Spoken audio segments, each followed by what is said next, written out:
Bueno, pues como veis, hoy estamos acompañados. Son dos de los alumnos del año pasado que lucharon fuerte para conseguir su plaza y que al fin lo han conseguido en esta última convocatoria. Ella es Irene, él es Diego. Para que os hagáis un poquito la idea, ella hizo el curso de julio de hace 2 años. El año pasado hizo el intensivo estuvo a distancia y el intensivo. Y Diego hizo hace 2 años también el grupo de sábados de Valladolid y el año pasado a distancia. Para que os hagáis la idea, él ha sido el número 4, ella ha sido el número 27. Además, bueno, pues desearos una gran enhorabuena por la plaza y por la etapa que iniciáis a partir de ahora. Recordad que él ha sido el segundo mejor examen, con lo cual esas preguntas que siempre tenemos de ¿y esto cómo me lo meto? ¿Cómo hago para estudiarme todo? Bueno, pues yo creo que hoy tenemos gente que os lo puede contar, aprovechad y todas esas dudas que tenéis de cómo hacerlo, ellos os lo pueden contar muchísimo mejor que yo. De pie para que os vean. Contadles, ¿cómo lo habéis hecho? Contadnos vuestra experiencia, ¿cómo habéis hecho? Yo lo saqué a la segunda. La primera vez, bueno, pues la verdad es que iba menos motivada, no tenía esperanzas, básicamente. Decía, pues esto es muchísima materia, esto no me va a dar tiempo.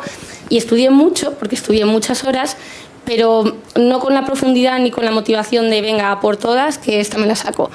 Y bueno, pues esta segunda vez he estudiado incluso menos cantidad, pero con mucha más fuerza, mucha más energía, profundizando más en el contenido y sobre todo creyendo que era posible. Y nada, pues eso, he tenido más suerte. Para que os hagáis la idea, el año pasado quedé en 1400, he pasado de 1400 al 4, o sea que se puede muy bien, prácticamente en un año, conseguirlo y además bien. Mucho esfuerzo, muchas ganas y, como decía ya, creer desde el principio que lo podéis conseguir, porque si no, pues en fin, estudiáis casi por cumplir, pero creyendo y con esfuerzo se puede. Cuando veáis ahora todos los manuales, todos los tochos, que pesan 10 kilos o así, un montón, va a parecer muchísimo, luego cuando empiezas tampoco es tanto, se repiten muchas cosas y si profundizáis y estudiáis con ganas, lo vais a hacer bien. ¿Cómo os habéis organizado? 3 vueltas, 2 vueltas, ¿habéis ampliado, no habéis ampliado? Y asignaturas en las que les he dado más vueltas, clínicas, psicoterapias, pues no sé, infinitas, que repetía capítulos, me estudiaba más en profundidad algunos temas, juntaba con otros temas.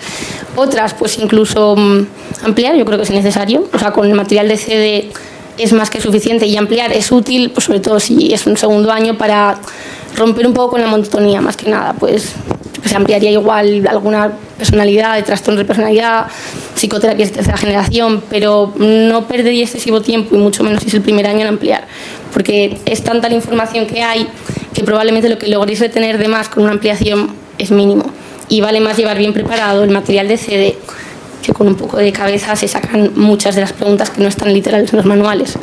Y en cuanto a vueltas, yo sí que, por ejemplo, una cosa que hice mal el primer año fue que dediqué el mismo tiempo, incluso más, a asignaturas menos rentables. Por ejemplo, básica es mucho temario, no es que pierdas, inviertes mucho tiempo en darle una vuelta intensiva y luego salen 5 o 6 preguntas que además más o menos se pueden contestar con una vuelta rápida. Entonces sí que os recomiendo que aunque algunas asignaturas sean más largas y puedan requerir más tiempo, penséis con cabeza que igual no son tan rentables y no vale la pena invertir 2 meses en ciertas asignaturas y sí en otras, aunque sean más pequeñas, darles más vueltas y aprenderlas bien. Por ejemplo, psicoterapias y clínica, es que yo me las estudiaría muchas veces y la última semana.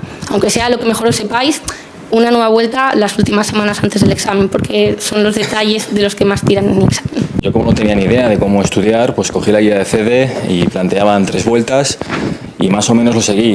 Lo adapté un poco a mis necesidades. Por ejemplo, llegué el año pasado de social, hubo 4 preguntas, quité un día, extendí psicobiología, porque esa hay que ir despacito, entonces di 3 vueltas y dejé 10 días al final para lo más importante, cosas que iba anotando de esto se me olvida seguro, o esto es muy importante y tengo que tenerlo reciente, para esos últimos 10 días hacer un sprint final.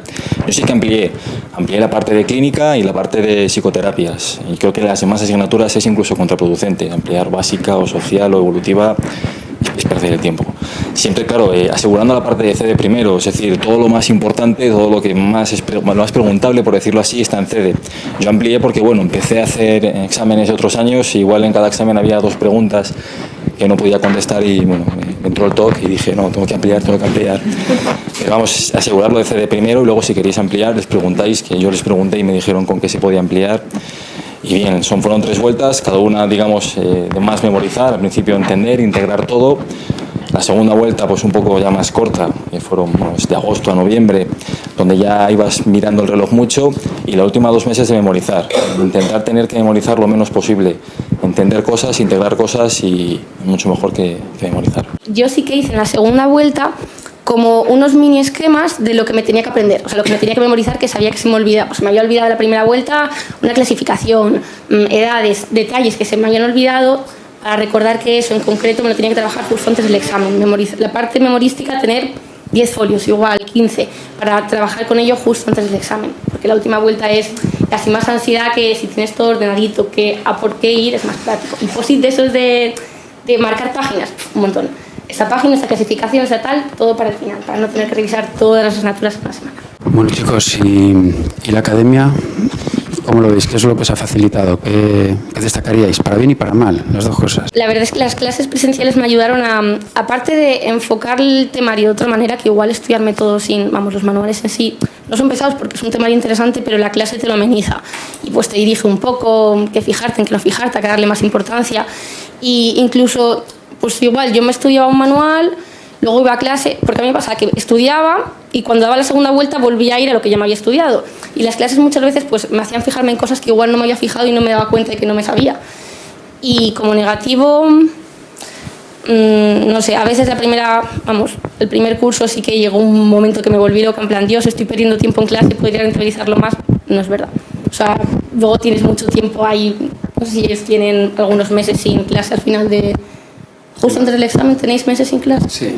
Pues ahí tenéis tiempo de sobra para todas esas horas que necesitáis de apurar. Una cosa muy importante que tengo que agradecer a CEDE es que me hicieron ver muy claramente que esto no es aprender psicología. O sea, aquí la psicología que sabéis os viene muy bien, os va a ayudar, pero esto es saber sacar el PIR, y no es lo mismo. O sea, no es estudiar para entender grandes conceptos psicológicos, grandes teorías, no, es estudiar para hacer un examen mejor que otras personas, y es lo que tenéis que hacer. Entonces, eso fue clave porque yo no estudiaba para aprender psicología, estudiaba para superar un examen, para ser mejor que los demás.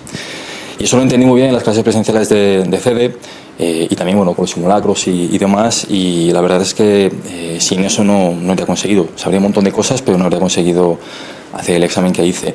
También las tutorías, es decir, poder preguntar cualquier duda, aunque luego yo preguntaba cosas en marzo, en abril, que luego cuando lo veía en noviembre digo, vaya tontería que he preguntado, pero en su momento cuando lo preguntas y te permite seguir sin esa incertidumbre, está muy bien.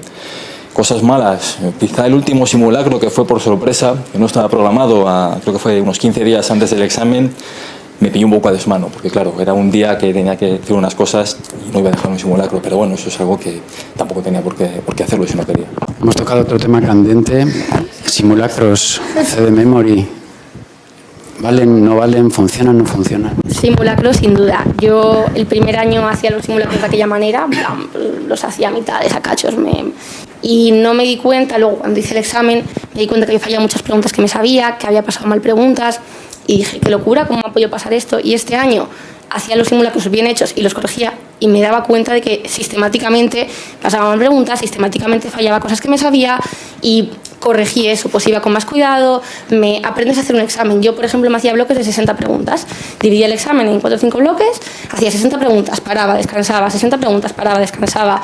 Cuando veía que mi atención iba bajando durante el examen, no sé si os pasará o no, pero cuando veía que bajaba, paraba y no sé si es correcto o no hacer esto, la verdad, pero me pasaba de preguntas, pues pasaba 4 o 5 páginas y empezaba por la página 2 siguientes, y así como que me volví a activar y volví a poner cuidado en las preguntas, porque lo que me pasaba es que perdía cuidado, y yo creo que es natural que la atención, pues somos seres humanos, ya lo estudiaréis, y no se puede mantener al tope 5 horas. Entonces aprendes a hacer el examen. Son representativas muchas preguntas, otras igual no tanto del examen, pero están muy bien porque te fuerzan a profundizar en detalles, que luego pues profundizas en los detalles y en todos los demás. Pero no os desaniméis si no sacáis notas en los simulacros, porque no creo que sean 100% representativos del examen, pero sí te enseñan a hacer un buen examen al que no estamos acostumbrados. Realmente son más difíciles que los exámenes reales, o al menos a mí siempre me han parecido todos más difíciles que los exámenes reales. Yo una cosa que hice en los simulacros era apuntar lo que arriesgaba, es decir, en el examen tenéis que arriesgar. Y ahora que son 4 opciones y penalizan como si fuera un examen de 5, hay que arriesgar, yo no dejé ningún en blanco. Tenéis que arriesgar mucho. Yo lo que hacía era anotar, o sea, hacía una vuelta al primer examen y luego la segunda y tercera vuelta en las que dudaba y anotaba preguntas en las que he arriesgado dudando entre 2, tantas, entre 3, tantas, entre 4, tantas. Y al final, cuando lo corregía, echaba cuentas y siempre salía ganando, siempre. Así me convencí a mí mismo de que en el examen tenía que arriesgar porque salía ganando siempre, sí, pero siempre. Incluso las de 4 salía ganando siempre, porque al final dudas, pero algunas siempre puedes descartar. Y luego bueno, hay algunos ítems que me daba gana de llamarlos de forma anónima y decir, os habéis pasado, porque hay algunos ítems muy difíciles, pero es que en el examen también pasa. En el examen de verdad son difíciles a veces porque incluso están mal escritos. Y si empiezas y la décima pregunta no la entiendes, pues igual ya estás condicionado. Entonces viene muy bien aprender para eso. Simulacros yo los hacía como si fuera un examen de verdad, en la fecha que proponían, para entrar en las estadísticas, ver cómo iba. En el primero tuve 150 aciertos. O sea, que si hacéis uno que es mayo, junio, que será, pues estaréis por ahí, no pasa nada, luego se sube mucho. Y C Memory sí que lo usé, no intensivamente, pero sí porque me parecía muy interesante el hecho de repasar lo que peor te sabías. Lo usé solo las asignaturas más importantes, clínica, patología. Y el problema que tenía yo es que CD Memory estaba muy cerca de Facebook, Twitter, etc. Entonces, claro, estás ahí y a 2 clics tienes distracción, por eso no abusé de ello. Pero sí, darle una oportunidad porque nos puede servir. Habrá mucha gente que de cara a la convocatoria siguiente esté en su último año de carrera y se esté planteando esto del PIR, solamente con esos 10 kilos que nos has dicho que pesan todos los manuales, se habrá echado para atrás. ¿Alguna recomendación para todos ellos? Gran parte del material del PIR, no todo, es de la carrera y es muy productivo, creo yo, tener toda esa materia fresca y acudir a ese conocimiento a la hora de hacer el examen. Y hombre, vamos, sí, es una carga extra que tenéis, pero me parece incluso productivo que lo hagáis justo al terminar. No, lo podéis ojear para empezar un poco a ver la cantidad que es, cómo organizarlo.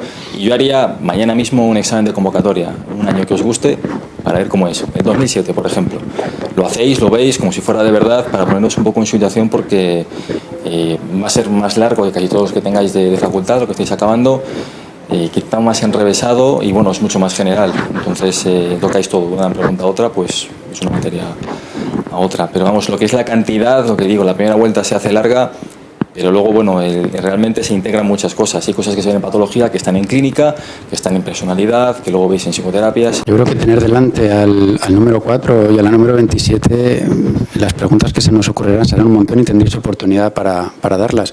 Pero ¿nos podéis contar algo? ¿Cómo os habéis organizado en el estudio? ¿Cómo lo habéis hecho? Yo me imagino hace 2 años cuando empezabais este periplo decíais, esto es imposible, esto.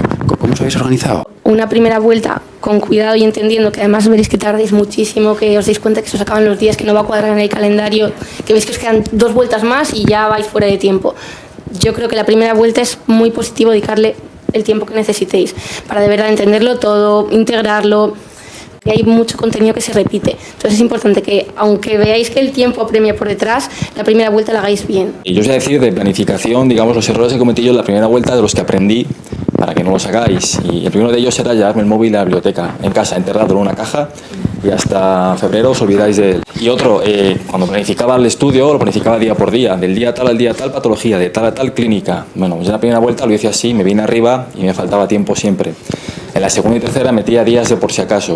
Y me dieron la vida. ¿Cómo habéis superado las 5 horas? Porque creo que lo que habéis dicho de que se mete mucho la pata y es curioso cómo se contestan mal preguntas que sabes perfectamente lo que tienes que contestar, es inaudito. Es algo que la primera vez no estás preparado, además, que sales de ahí y dices, pero ¿por qué he hecho?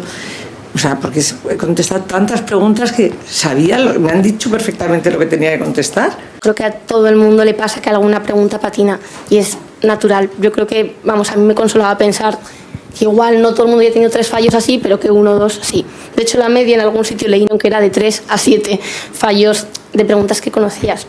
Es pues eso, hacer simulacros, ensayar estrategias. Yo pues tenía mis trucos para mi manera de procesar. Supongo que cada uno a base de hacer va viendo cómo falla, dónde falla, qué altura del examen. Yo lo que hice fue el primer cuarto de hora del examen no hacer nada, habituarme a la ansiedad. Estaba ahí viendo el paisaje, llovía y tal, se veían las nubes, cuarto de hora de habituar la ansiedad. Y luego ya empecé. El tiempo, realmente sobra tiempo. De los que vayáis con opciones de entrar de verdad, que seréis la mayoría, os va a sobrar tiempo. Han quitado una alternativa de respuesta, 5 horas son muchas horas, os sobra tiempo. Entonces no os agobiéis por el tiempo. Descansar, como decía ella, 60 preguntas, paro, me como una chocolatina, otras 60, me como un Kit Kat, otras 60, saco el bocadillo, eso, descansos, sí, para que te hagas la idea. En la primera vuelta contesté 175, es decir, que me quedaban 60 preguntas todavía que tenía que pensar mucho y esas son las que más me cansaban y las que iba a fallar. Entonces tenía que descansar. Yo quería preguntaros, ¿horas de estudio diarias? Porque siempre dicen 8 horas de estudio, pero empezar desde el principio con 8 horas de estudio, al principio más despacio para no cansarse y luego ponerte 8 o 8 son poquísimas.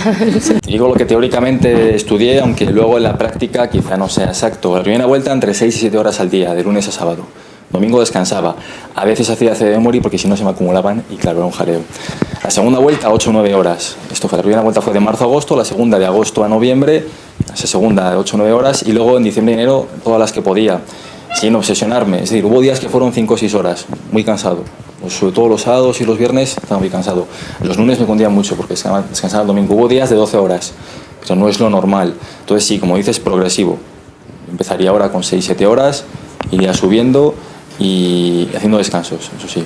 No te obsesiones con tengo que estudiar 8 horas hoy, si acabas el tema y te lo sabes bien, pues ya está. Yo el primer año me desapunté de todo lo que estaba apuntada, dije, vale, me dedico al PIR y estudiaba, no sé, 20 horas diarias casi. El segundo año dije, vale, voy a trabajar por objetivos. Entonces me marcaba, hoy me estudio de tal a tal. Había días que tardaba 6, días que tardaba 8, días que tardaría 10, días que tardaba menos. Y a mí sí que me sirvió, pues eso, me organicé mis objetivos en el tiempo que tenía, dije, vale, tanto contenido por cada día. Porque luego lo de las horas, supongo que también es cada uno cómo funcione, cada uno se conoce un poco y yo me veía con 12 horas por delante y no las usaba. Supongo que, no sé, a mí me pasa, supongo que a todo el mundo le pasa, habéis tenido momentos estudiando en los que os desmotivabais o os pensabais en cualquier cosa. De hecho, me he arruinado durante el PIR porque en esos momentos me ponía a comprar por internet y no es práctico.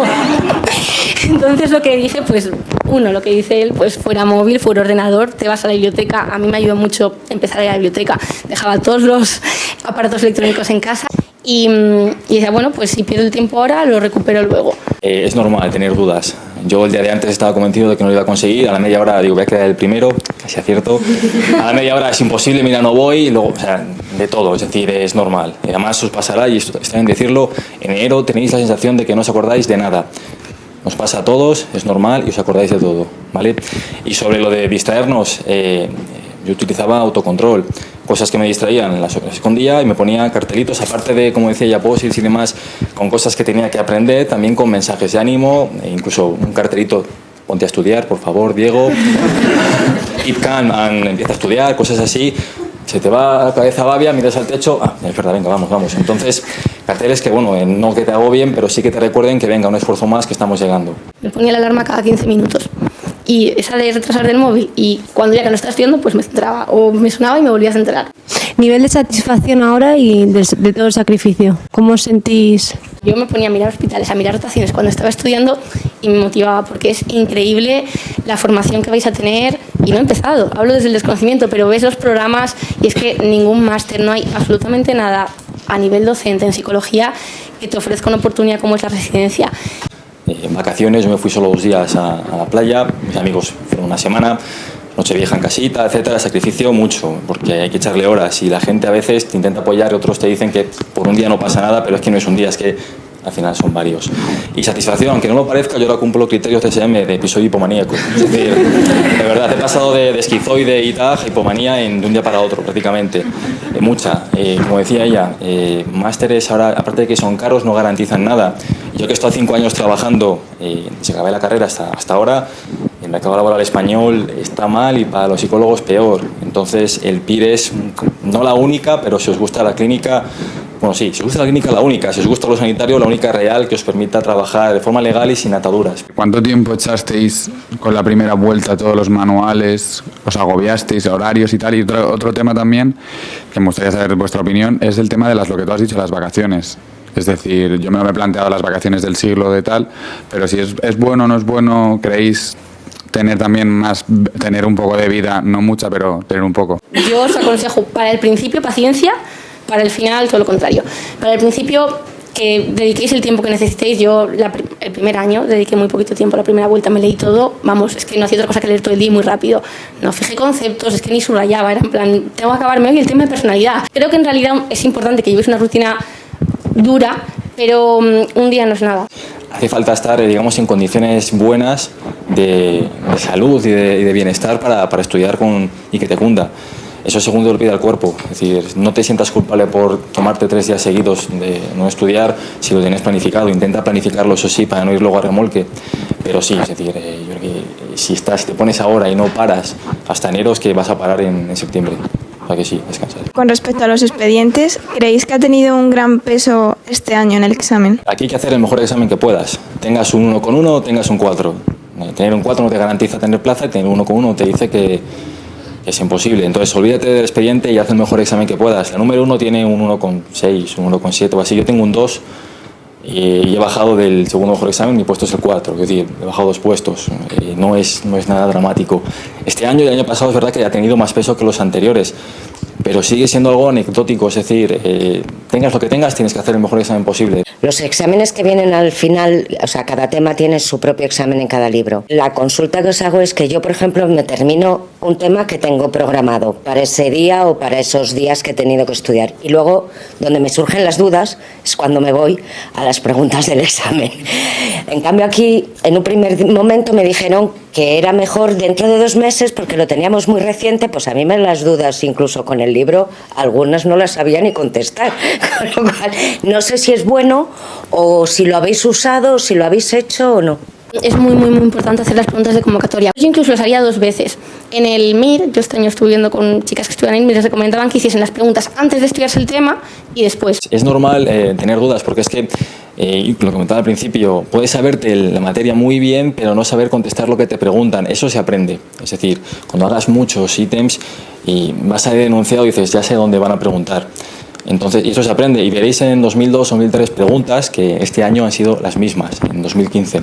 Entonces, es, digamos, reconocer o entender cómo pregunta el Ministerio, cómo está hecho el examen, y cuando, digamos, les pilles el truco de cómo preguntan o qué quieren preguntar o qué quieren decir con algunas expresiones, incluso cómo están puestas las alternativas, cuando lo sepas lo sabrás contestar. Al principio es normal que tengas dudas, incluso con el libro delante, porque es que a veces es más de entender la pregunta que de saber el contenido. Pues agradeceros mucho el que hayáis podido estar aquí hoy con nosotros, agradecer vuestra confianza en la Academia CEDE y desearos muchísima suerte en vuestra próxima andadura que empieza en mayo. Mucha suerte.